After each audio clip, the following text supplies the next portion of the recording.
Et j'essaie de retransmettre dans mes films toutes ces observations. Et ce que j'aime le plus au monde, c'est le mélange de genres, parce que je pense que la vie est un mélange de genres. Et j'avais très envie, 50 ans après Un homme et une femme, de raconter encore une fois une histoire d'amour, à la fois pour faire le point et pour savoir si, 50 ans après, l'amour était aussi importante. Et c'est vrai que ça reste le sujet le plus important de l'humanité, la distraction préférée de l'humanité. Et voilà, et donc j'ai décidé de repartir sur une histoire d'amour. Et comme j'adore mélanger le rationnel et l'irrationnel, il fallait que je trouve un pays où l'irrationnel est encore plus fort qu'ailleurs. Et c'est vrai que l'Inde est le pays où l'irrationnel se développe le mieux, parce que en Inde, la mort n'existe pas. On va de vie en vie, chaque vie est le brouillon de celle d'après. Et comme je voulais que ce couple parle de l'amour comme des adultes, parce que l'amour c'est avant tout une complication énorme, et de cette complication, il fallait que ce soit deux personnes qui avaient déjà fait eux aussi le tour du monde de l'amour, qui avaient déjà eu des histoires d'amour, et qui étaient amoureux au moment où ils se rencontraient. Parce que l'amour, il n'y a pas de limite. C'est pas une protection, c'est pas une assurance vie, c'est pas une assurance amour. Et donc, on est parti sur cette idée, et surtout sur l'enthousiasme des deux comédiens, qui étaient prêts à prendre tous les risques, absolument tous les risques, à se lâcher, et surtout me faire cadeau de leur expérience personnelle, de leur cicatrice, de leur vécu. Voilà, donc je voulais que ce soit un peu plus qu'un film, je voulais que ce soit la vie. Voilà, et c'est à partir de là que tout s'est mis en route. On est parti en Inde, je suis parti avant eux, évidemment, pour faire les repérages, et c'est là que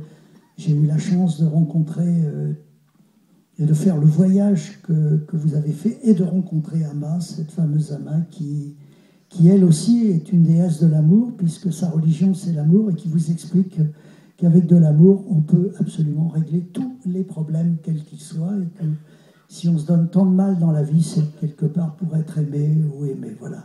Donc à partir de là, on avait tous les ingrédients, et on est parti à l'aventure, et on a plus fait un voyage que tourner un film, puisque les acteurs ont joué le jeu, il n'y avait pas de caravane, il n'y avait pas de loge, il n'y avait pas tout le cirque habituel du cinéma, il n'y avait pas de projecteur. On est parti avec des petites caméras, on a voulu absolument que les Indiens participent aussi au film, soient dans le film. Voilà. Donc c'est ça qui a fait que 1+1 est un film qui m'a rajeuni. Voilà. Alors ce soir, vous avez la possibilité d'interroger Jean, Elsa et Claude. En tout cas, ce qu'on peut dire, c'est que vous vous êtes marrés sur ce film. Jean, vous dites d'ailleurs que quelque part, le poids que peut représenter un Oscar, il a un peu disparu là, parce que vous retrouvez un peu comme à vos débuts l'envie de déconner, quoi. Oui, enfin, c'est pas un gros poids, c'est un joli caillou dans la chaussure. Hein. Ça va, l'Oscar. D'ailleurs, il connaît bien Claude, parce qu'il en a eu un aussi pour Un homme et une femme. C'est sûrement ce qui nous réunissait, mais c'est pas tant ça. Je pense que c'était il y avait un désir de travailler avec lui, parce que je pressentais que j'allais me marrer, je pressentais qu'il allait me demander d'être un peu plus proche de l'os. Et j'avance souvent masqué, moi, dans les films. J'ai souvent des personnages ou de compositions, enfin des choses assez différentes. Là, j'avais l'opportunité de faire le con, voilà, de faire le con et de m'amuser. Comme il sait si bien les filmer, les cons, il en a eu quelques-uns. Hein, il y a eu des beaux cons dans L'Aventure, c'est l'aventure, dans La Bonne Année. C'est un rêve absolu pour un acteur, quoi. Il n'y en a pas beaucoup des metteurs en scène que j'ai dragués, mais lui, vraiment, j'y tenais. Je savais que j'allais apprendre quelque chose, à tel point que maintenant, je ne pense qu'à lui quand je fais d'autres films. Je pense à sa méthode. C'est-à-dire, en gros, on dit souvent que Claude Lelouch libère les acteurs. Je confirme, il nous a vraiment libérés. Ouais. Alors, est-ce que vous avez une question une question juste au centre ici. David, merci à David du Gaumont de vous accueillir ici. Je voudrais qu'on applaudisse David, s'il vous plaît, le patron du Gaumont ce soir, et qui va aussi vous passer le micro. Alors, quel est votre prénom et quelle est votre question? Bonsoir, Bonsoir. Moi c'est Stéphane. Déjà, bravo pour ce film, vraiment, j'ai beaucoup aimé. Surtout, on va dire le jeu qu'il y avait entre les deux acteurs, c'était comme si on avait un extrait de la réalité, c'est-à-dire que je trouve ça très franc. C'est presque comme si on avait une scène de la réalité devant nous, donc j'avais vraiment apprécié ce côté-là. Donc voilà, j'étais vraiment très touché sur toute la mise en scène, tout l'apport musical qu'il peut y avoir, toute l'ambiance en tout cas. Voilà, m'a beaucoup touché. Du coup, j'avais 2 petites questions. Une pour vous, Claude Lelouch. Je voulais savoir si ça a été simple d'approcher Ama ou est-ce que c'est vraiment une grande personnalité, c'est-à-dire on a l'impression qu'il y a des milliers de personnes qui l'entourent, ça doit être peut-être difficile de l'approcher. Et du coup, c'est une question pour Jean, pour savoir si vous, après ce film, vous avez un autre rapport avec la spiritualité. Qu'est-ce que ça vous a apporté aussi, tout ce voyage en Inde? Moi, ça n'a pas changé grand-chose. Je suis arrivé un peu comme le personnage, c'est-à-dire que je suis un peu pragmatique, on va dire. Je n'étais pas en sceptique, mais je me suis dit, est-ce que c'est une vraie bonne fée? Est-ce que c'est un gourou? C'est quoi? J'en sais rien. Je vais regarder. Et puis en fait, on se rend compte que c'est beaucoup de chaleur. C'est très joli ce qu'elle fait. C'est un énorme câlin. On a l'impression d'être dans ses bras, l'impression d'être dans un bain chaud.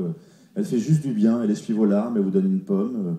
Il y a aussi une chose, c'est que nous, on était en tournage quand même. Alors, même si la caméra, on ne la voyait pas, on a vraiment suivi comme les pèlerins, on a suivi le chemin, on s'est laissé faire, on a regardé. Mais c'est vrai que on a la conscience de faire une scène de cinéma quand même, et on regarde ces gens qui ont traversé l'Inde, la plupart ont traversé l'Inde pour aller aussi chercher des réponses à leurs problèmes, ou du moins un peu de soutien. Donc on est évidemment très respectueux de ça, et on ne veut pas trop faire de vagues non plus. Donc en ce qui concerne ma spiritualité, elle est assez intacte. Je dirais que c'est comme la religion, c'est une affaire privée, ça me concerne, c'est en moi. En tout cas, c'est en moi, et ça m'a donné envie d'y retourner en Inde, ça c'est sûr. Ouais. Je vous encourage à y aller parce que c'est vachement bien cette histoire de ce darshan, on appelle ça un darshan, ce joli câlin. Vous pouvez le faire aussi chez vous. Même là, vous pouvez essayer avec votre voisin, c'est vachement intéressant. Allez-y, hein. Soyez pas trop fiers, il faut vous lâcher. Hein, vous allez voir, ça marche. Je vois quelques-uns qui le font. C'est vachement agréable, hein, je vous jure. Cela dit, si on parle tradition et si on va au bout des choses, il y avait un défi dans ce film, Jean. Est-ce que vous avez relevé le défi? Ne te dessape pas. Reste habillé. Vous n'êtes pas allé au bout du défi, on est d'accord? Au bout du défi. Vous voyez le défi où... comment vous dire? Ah, le défi. C'est-à-dire que, bon... Oh, il faut que je vous montre. Est-ce qu'on peut préparer les photos? Mais c'est le faire, mais vas-y. Ah oui, c'est Sadhu. Ils sont incroyables. C'est vrai que c'est des prêtres, ça, c'est des prêtres indiens. C'est pas du tout On a l'impression que c'est des branleurs qui fument des gros joints. Alors qu'en fait, c'est des branleurs qui fument des gros joints. Mais c'est surtout des prêtres indiens, vraiment, qu'on fait vœu de chasteté, etc. Il y a tout un cérémonial, il faut être en dessous d'eux, il ne faut pas parler, il ne faut pas manger, il faut les écouter. Mais c'était assez incroyable cette soirée-là. Ouais. Alors pour en revenir à la question du jeune homme, Claude, la rencontre avec Alma, elle vous a dit oui avant même que vous lui posiez une question? Oui, enfin, si vous voulez, moi je suis allé aussi dans le Kerala chez Ama, dans son village natal, parce que tout le monde me parlait de cette femme, de ce divin, de cette sainte, et j'étais évidemment très très curieux, et j'avais très envie de faire une séquence qui ressemblait à la cérémonie d'Ama, et donc je suis allé dans le Kerala, plus pour faire un repérage, et peut-être me dire, comme j'étais à peu près sûr qu'elle n'accepterait pas de tourner dans le film, c'est un peu comme le pape, c'est l'équivalent du pape. Et donc, j'étais parti pour voir qui j'allais prendre pour faire le rôle d'Ama. Et quand je suis arrivé là-bas, à l'inverse de Jean, j'ai été très secoué. J'ai eu un vrai choc personnel. J'ai ressenti des choses indescriptibles. J'ai ressenti que je me suis dit, il va falloir pour la première fois qu'avec ma caméra, j'essaye de filmer l'invisible. C'est-à-dire cette chose paradoxale, un peu comme un iceberg, la partie invisible de l'iceberg est peut-être plus importante. J'ai eu la chance ensuite après de rencontrer Ama dans un petit bureau, comme ça, pendant 10 minutes. Elle m'a fait un sourire comme jamais j'avais vu, et j'ai compris à ce jour-là et à ce moment-là l'importance du sourire dans la vie, pour les uns, pour les autres, pour tout le monde. Mais à ce point-là, j'ai compris à quel point le sourire était la première des déclarations d'amour. La première façon qu'on a de dire à quelqu'un « je t'aime », c'est le sourire. C'est facile, c'est plus facile que de dire « je t'aime », mais il y a dans un sourire, effectivement, tout l'amour du monde. Après, elle m'a pris dans ses bras, elle m'a serré très très fort pendant 2-3 minutes, je ne sais pas, et puis elle m'a dit « je ne sais pas ce que vous êtes venue me demander, mais je vous dis oui. Voilà. Et à partir de cet instant, j'ai compris qu'elle était d'accord pour être dans notre film, et à condition, bien sûr, qu'on ne triche pas et que le darshan soit un darshan naturel, normal. On ne l'a pas fait plusieurs fois, on l'a fait une fois pour la première visite, une deuxième fois pour la deuxième visite, mais on l'a fait au milieu des pèlerins, au milieu de la foule, sans aucun figurant. Tous les personnages que vous avez vus sur l'écran sont des gens qui, ce jour-là, faisaient le darshan. Voilà. Et je pense que, quelque part, l'esprit Amma est dans tout le film. Et en tous les cas, moi, c'est comme ça que j'ai monté le film et que j'espère que vous l'avez reçu. Est-ce qu'elle l'a vu, le film? Non, non, parce qu'elle n'a jamais été au cinéma. Et c'est pas qui est Claude Lelouch, ni Spielberg, ni personne. Elle passe, elle veut consacrer sa vie aux autres. Elle n'a pas une seconde à perdre. Elle ne veut pas se distraire une seconde de ce qu'elle a envie de faire, c'est-à-dire transmettre de l'amour, parce qu'elle sait qu'avec ça, tout est possible. Merci beaucoup. Merci. Une autre question? David, on s'est levé très très tôt, tout en haut du coup. Merci. En tout cas, cette spiritualité, en un mot, Elsa, elle vous ressemble dans la vraie vie. Quelque part, ce personnage, c'est un peu celui qui est le plus proche de ce que vous êtes dans la vraie vie. C'est ce que vous dites souvent. Non? Ouais, enfin... Je vous ai lu, hein. Ah, j'ai dit ça? Oui. Je suis quelqu'un peut-être qui était spirituel un petit peu, mais pas comme mon personnage. Non, Pas non. autant. Je vais vous dire un truc, je pense que tous les rôles qu'on joue, il y a toujours des fils invisibles. C'est pas des hasards si on les joue. Donc déjà, ça c'est la première chose. Après, comme elle est un peu allumée, quand même, elle est très très très spirituelle. Loin de moi de dire que dans la vie, vous êtes allumé, attendons. Non, je J'adore dire ça. Non, Alors, c'est pas quelle du est tout la moi. question? Ah, Vous avez le micro? On vous écoute. donc, Non, je la défends. Elle a quand même beaucoup de recul, Elsa. Elle est très forte dans la comédie, on la voit pas souvent. Moi, je la trouve très très drôle. Elle a un abattage incroyable, un rythme. Mais non, elle n'est pas allumée du tout, Elsa. C'est exactement où elle est. Mais Après, je suis peut-être un peu spirituelle, heureusement, comme nous tous. Après, la rencontre avec l'Inde et avec Amma, ça a été quelque chose d'important. Mais non, je ne suis pas Anna. Et juste pour... tout à l'heure, on disait que vous étiez très naturel. On a presque l'impression de voir des vous impros. savez, c'est En fait, c'est très écrit. Oui, le plus beau compliment qu'on puisse nous dire avec Jean, c'est quand on nous dit « on a l'impression que vous ne jouez pas ». Je crois que toute notre vie d'acteur, on cesse de courir après notre vérité. Après une vérité, on n'a pas envie d'être dans un film.